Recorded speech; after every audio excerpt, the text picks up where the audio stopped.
Binabahagi ko sa inyo ang tunay na kapayapaan, sapagkat sa aking lamang matatagpuan ang kapayapaan.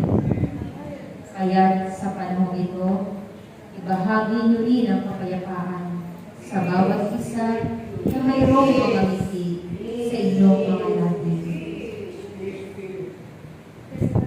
Inasasalamatan ko kayo sa inyong mga pagsunod sa aking mga tagubilin, at nakikita ko na ang inyong pananalangin sa bawat oras ay hindi niyo pinapatid.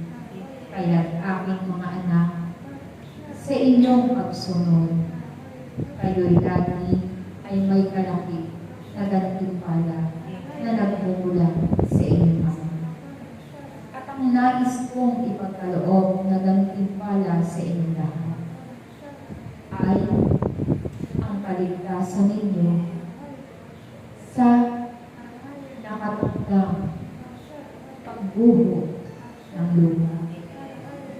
Kung kaya, ipagpatuloy ninyo ang inyong pananalangin, sapagkat hindi nyo nababati kung ano at papaano darating ang mga kinakatakutan ng lahat.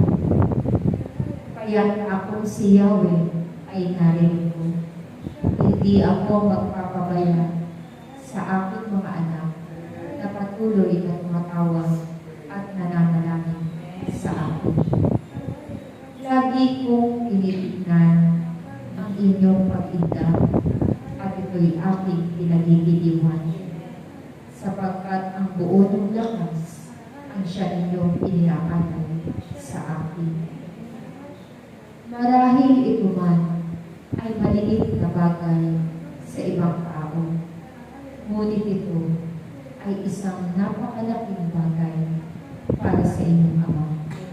Kaya't aking mga anak, patuloy kayong humili sa aking pangalan at kayo ay aking tutugunin. Huwag kayong matatakot kapag kayo'y humahayo, sapagkat walang nabibigo kapag ang Diyos ang inyong inuuna sa inyong buhay. Nakikita ko ang inyong paghambang patungo sa aking gawain. Nakikita ko ang inyong pagtulong sa bawat isa. Kaya ang lahat ng iyan ay inyong pagtatanim ng kabutihan sa aking kaharian. At ang lahat ng pagtatanim ng iyan ay inyong aanihin sa panahon na iyan ay inyong kakailanganin. Aking mga anak, hindi ako magsasawang magbigay ng aking tagubilin, at hindi rin ako magsasawang iparinig ang aking tinig, sapagkat batid ko na maraming nauuhaw sa aking salita.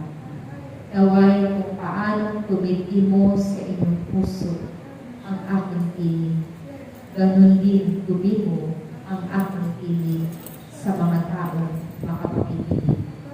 Ako si Yahweh, aking mga anak, ang Diyos magpakailanman, ang simula at ang wakas, at ang lumikha ng lahat, at nakaloob ng buhay sa inyong lahat. Kaya't mapalad ang patuloy na tumutugon sa aking pagtawag. Mapalad ang sumusunod ng mayroong kababaang loob sa aking kalooban. Kaya't kayong mga naririto, lagi ninyong tatandaan, ako ang Diyos, ako si Yahweh. Sa inyong pagtawag, ako'y tutugon at patuloy kayong gagabayan at ililigtas. Maraming salamat sa inyo. Praise God. Praise God. Dumako na po tayo mga kapatid sa ating love offering. Oo. Pinatay mo?